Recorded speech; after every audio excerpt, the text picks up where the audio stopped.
Hello students, myself Arun Kumar Sharma, your history teacher. I hope you will be fine, and today we will resume the theme 11, Rebels and the Raj, the revolt of 1857 and its representation. Topic 1, the dispossession of Talukdars meant the breakdown of entire social order in Awadh kingdom. Explain it. Long question. यानी जब Britishers have removed all the taluqdars in Awadh, so there was a fear to break down the social order, यानी सामाजिक क्रम ही टूट रहा था, सामाजिक व्यवस्था टूट रही थी तालुकदार के हटने से. इसको एक्सप्लेन करिए. The ties of loyalty and patronage that had bound the peasants to the taluqdar were disturbed. इसके बीच में यानी तालुकदार और पीजेंट्स किसानों के बीच में एक प्रकार का स्वामी भक्ति की संधि थी. वे उनको अपना मालिक समझते थे पीजेंट्स तालुकदार्स को, और लगभग ये डिसरप्ट, इसमें व्यवधान आ रहे थे, इसमें बाधाएं आ रही थी. In the pre British time taluqdars were oppressors but many of them also appeared to be generous father figures. यानी प्री ब्रिटिश टाइम में ये माना जाता था कि तालुकदार बहुत अत्याचारी हैं, लेकिन फिर भी बहुत सारे उनमें जेनरस माने उदारशील व्यक्ति के रूप में, उदारशील पिता के रूप में उनका व्यवहार होता था. They exacted a variety of dues. Exacted माने तकाजा करना.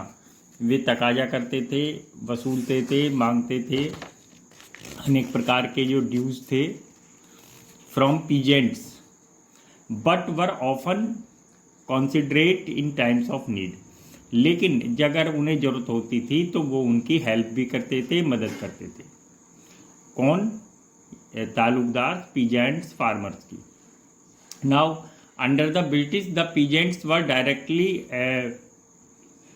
exposed to over assessment of revenue and inflexible methods of collection. लेकिन जैसे ही ब्रिटिश रूल आया तो उन्होंने अपना समरी सेटलमेंट इम्पोज किया, तो अब वो सीधे ही यानी किसान सीधे ही डायरेक्टली अंग्रेज़ों के कंट्रोल में आ गए, और वो अपनी मर्जी से अंग्रेज और उनकी क्रॉप्स का, इनकी लैंड्स का ओवर असेसमेंट करते थे, और उनको अपनी मर्जी से अपनी रेवेन्यू उन पर लगाते थे. और ये जो भी प्रोसेस थी वो इनफ्लेक्सिबल, कठोर थी. इसमें मेथड ऑफ कलेक्शन यानी उसमें कोई भी उनको रिलैक्सेशन नहीं था.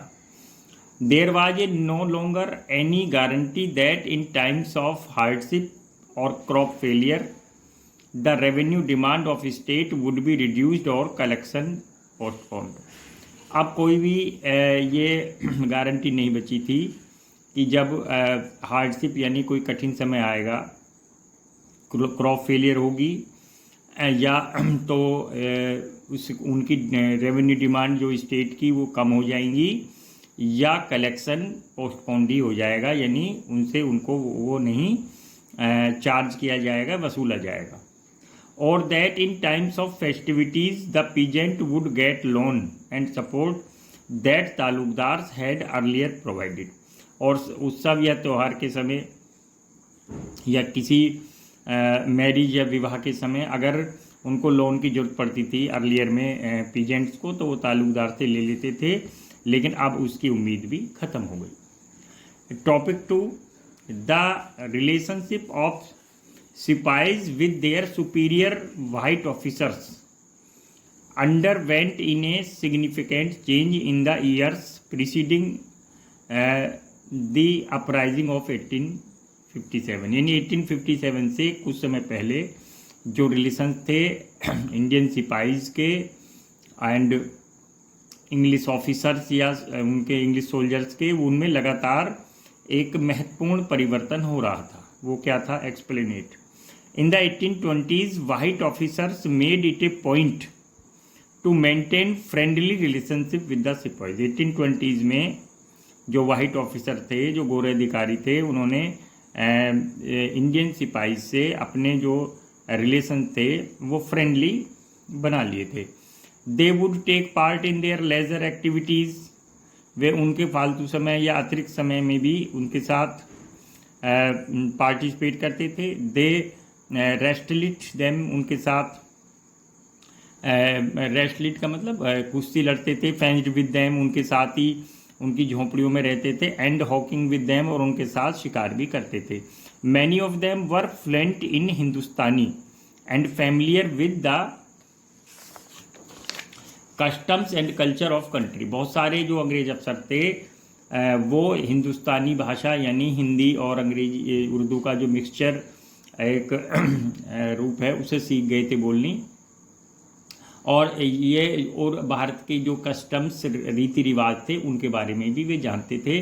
These officers were disciplinarian and father figure rolled into one.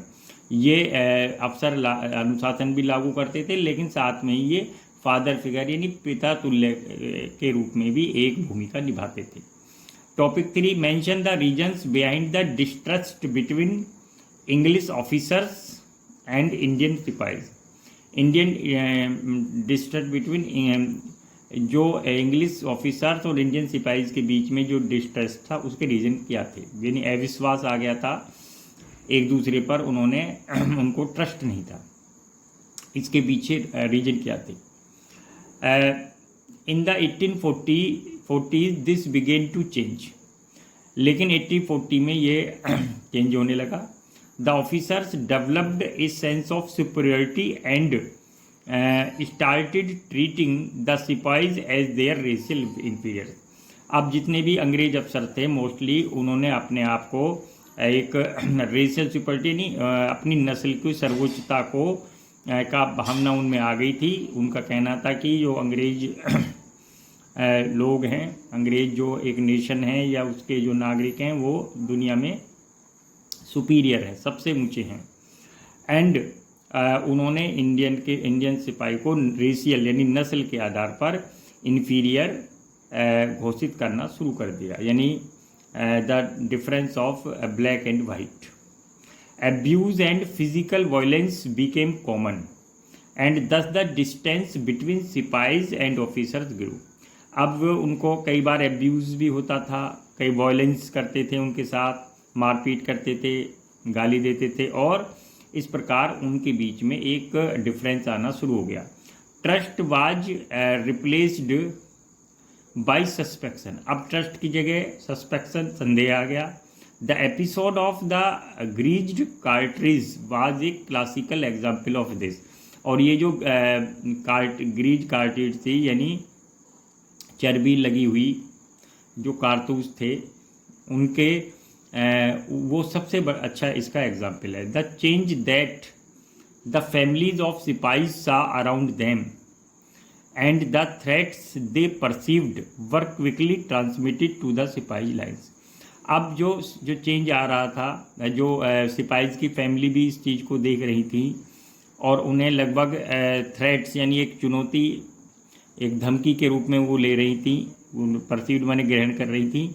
और वो जल्दी ही जितने भी सिपाही लाइन थे जहाँ सिपाहीज के आवास थे रहते थे उसमें भी वो ट्रांसमिटेड यानी परिलक्षित होने लगा। In turn the fears of sipahis about the new cartridge, their grievances about leave, their grouse about the increasing misbehavior and racial abuse on the part of their white officers were communicated back to the village.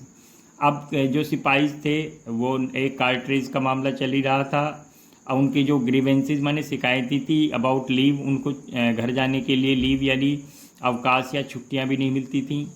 There grouse, और लगातार उनके साथ misbehaviour और violence भी होने लगी थी, and racial abuse भी होने लगी थी, नस्ल के आधार पर काले गोरे का भेद। और इस प्रकार जो ये वाइट ऑफिसर उनके साथ कर रहे थे, और ये लोग जब गांव में जाते थे तो वहाँ भी इस बात की चर्चा होती थी और बताते थे कि उनके साथ क्या हो रहा है। यानी इसका मीन्स ये है कि ये सारी चीज़ें अब धीरे धीरे विलेज में, गांव में भी पहुंच रही थी।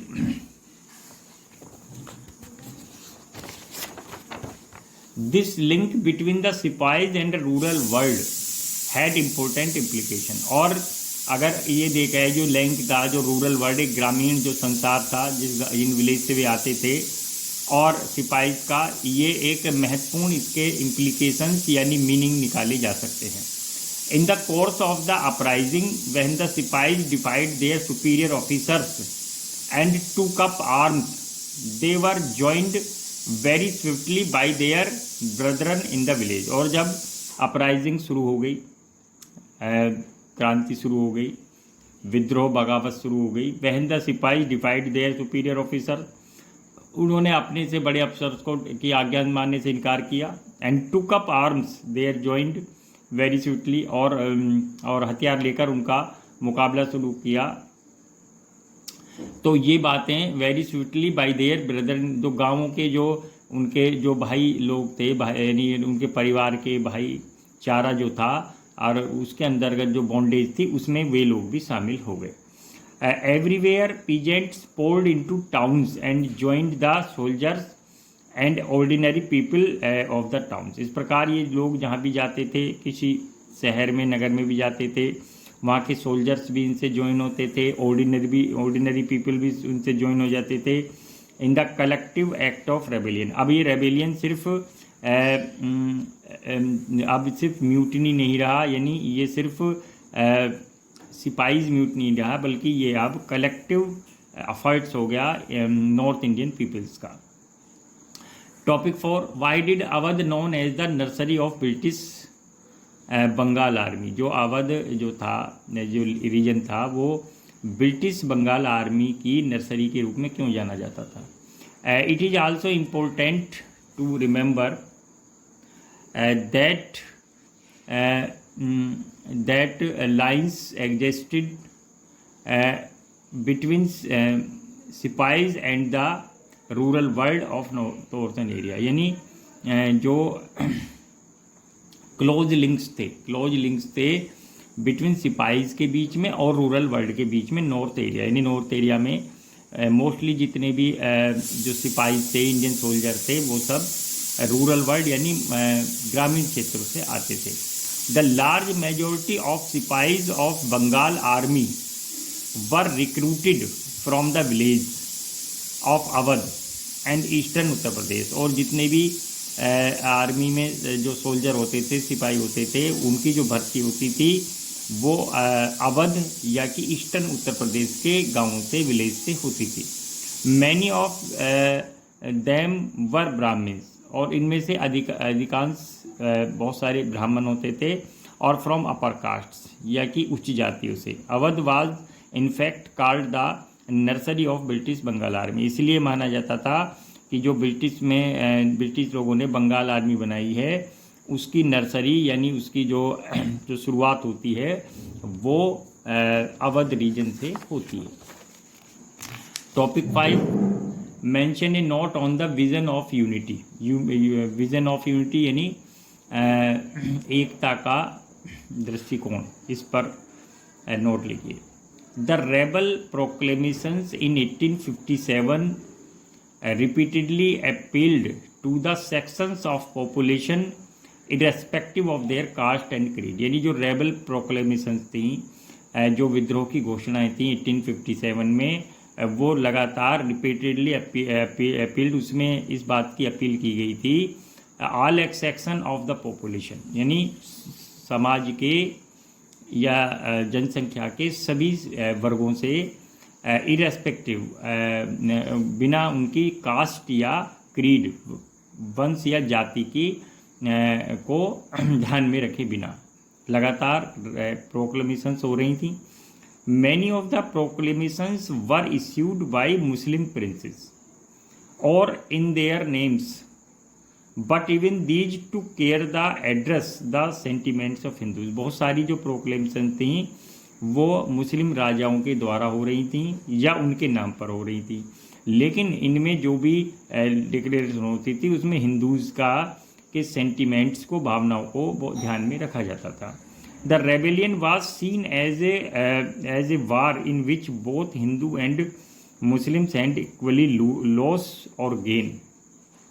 और जो ये रेबेलियन है ये ऐसा देखा गया था कि इसमें अगर हार भी होगी तो भी हिंदू और मुस्लिम की होगी, और जीत भी होगी तो भी इन दोनों कम्युनिटीज़ की होगी। The ishtahars harked back to the British Hindu-Muslim pasts and glorified the coexistence of different communities under the Mughal Empire। जो इश्तहार थे, जो पैम्फलेट थे, जो पर्चे छपवाए जा रहे थे, उनमें ये बात ध्यान रखी जा रही थी, उसमें बताई जा रही थी कि पहले से भी हिंदू और मुस्लिम इस देश में आते रहे, इनकी जो यूनिटी है वो एक ग्लोरिफिकेशन यानी उसका बहुत महत्व है, और कोई एग्जिस्टेंस यानी सह अस्तित्व, यानी ये लोग एक साथ रहते हैं दोनों कम्युनिटी मुग़ल एम्पायर के अंडर में, ये पहले से ही एक साथ रहते आए हैं। The proclamation that was issued under the name of Bahadur Shah appealed to the people to join the fight under the standards of both Mohammad and Mahavir. यानी जो बहादुर शाह जफ़र ने, जो कि लास्ट मुग़ल रूलर था और जिसको रेबेलियंस ने अपना लीडर सेलेक्ट किया था, बनाया था, उन्होंने भी अपील की कि हम जो ये लड़ाई लड़ रहे हैं इसमें दोनों ही शामिल हैं, यानी मोहम्मद भी है और महावीर भी है। It was remarkable that during the uprising religious division between Hindu and Muslim were hardly noticeable despite British attempts to create such divisions। यानी ये भी एक बात रिमार्केबल है, यहाँ उल्लेखनीय है कि अपराइजिंग के दौरान हिंदू और मुस्लिम के बीच में कोई जो डिवीजन था, विभाजन था, वो देखने को नहीं मिला। और लेकिन लगातार इस बात के बावजूद कि ब्रिटिश लोग लगातार ऐसे डिवीजन्स को क्रिएट करने का कि एफर्ट्स कर रहे थे, प्रयास लगातार कर रहे थे। Topic 6,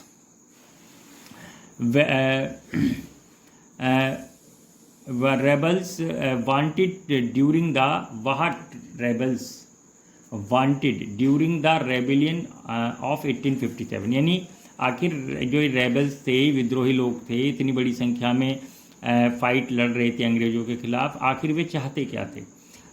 answer 1, British dismissed the rebels as a bunch of ungrateful and barbaric persons. यानी जो ब्रिटिश लोगों ने इनको इस बात के लिए डिसमिस किया, मेरा मतलब नौकरी से भी निकाल दिया, हटा दिया, और उनके बारे में र्यूमर भी फैलाई कि एक्चुअली ये लोग जो हैं, जो इंडियन सोल्जर हैं, सिपाहीज़ हैं, ये कृतघ्न लोगों का एक समूह है, यानी जो किसी का आभार नहीं मानते हैं, और ये बारबरिक हैं यानी अनपढ़ हैं, अनसिविलाइज्ड हैं।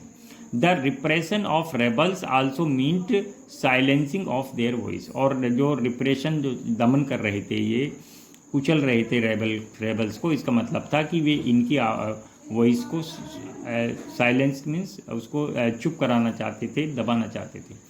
As victors the British recorded their own trials and tribulations as well as their heroism. वह ये विक्टर्स के रूप में, विजेता के रूप में ब्रिटिश ने रिकॉर्ड किया अपने ट्रायल्स की, जो उन्होंने मुकदमे चलाए लोगों पर बाद में, या उनके ट्रबलेंस जो भी, या जो उनमें डिस्प्यूट थे, लेकिन साथ में उन्होंने अपने आप को नायक भी बताया।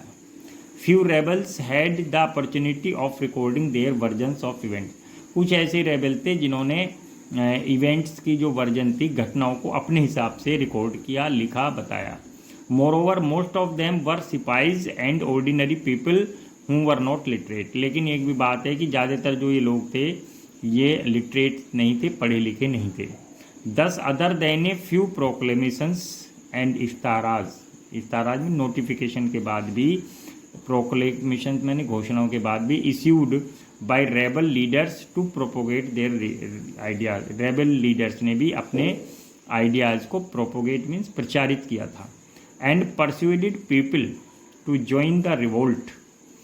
और लोगों से कहा था, लोगों से उनको अपील की थी कि वे इस रिवोल्ट में शामिल हों। We don't have much that throws light on the perspective of the rebels. और लेकिन फिर भी हम उनके बारे में ज़्यादा, जो उनका क्या उद्देश्य था, क्या एम था, गोल था, उसके बारे में, रेबल्स के बारे में वो ज़्यादा हम नहीं बता सकते, क्योंकि उनके जो वर्जन थे उनको लिखा ही नहीं गया और मोस्टली उनमें ज़्यादातर इलिटरेट थे. Students, write question answer on your notebook. Thank you very much.